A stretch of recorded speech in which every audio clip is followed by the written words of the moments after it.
माकपा नेता मोहम्मद सलीम का सरकार के खिलाफ आरोप, कहा नौकरी देने में व्यर्थ है ममता की सरकार। এবং অনশনকারী তারাই বলতে পারবে যারা যোগ্য অথচ শিক্ষকতা করতে গিয়ে এখন চাকরি হারা হলো, তারা যেমন বলতে পারবে যারা যোগ্য অথচ ঘুষের দায় যাদের অন্যদের চাকরি হয়েছে বলে সেই বঞ্চিত হয়েছে তারা বলতে পারবে।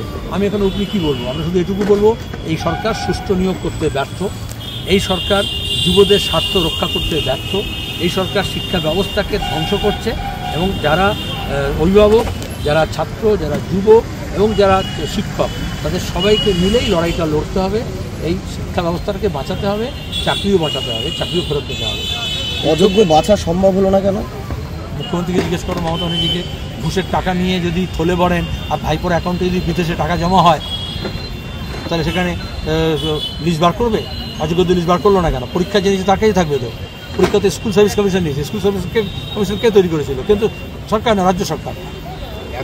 তাহলে এখন দাঁড়িয়ে কেন্দ্র সরকার এখন তামাশা কেন করছে বিজেপি?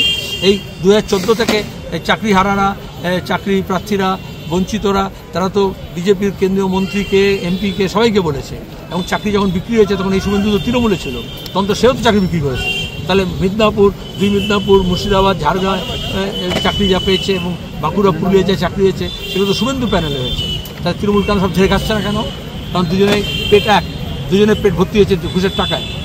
এতদিন পরে ব্রাত্য বসু বলছি 21 তারিখের মধ্যে সে কে? শিক্ষামন্ত্রী। এখন শিক্ষামন্ত্রী আছে, জেলে যায়নি, ও জেলে गए शिक्षा उद्धार হবে। खबर स्पष्टता के साथ जानने के लिए बने रहिए स्पष्टता न्यूज चैनल पर और स्पष्टता न्यूज चैनल को लाइक, कमेंट और सब्सक्राइब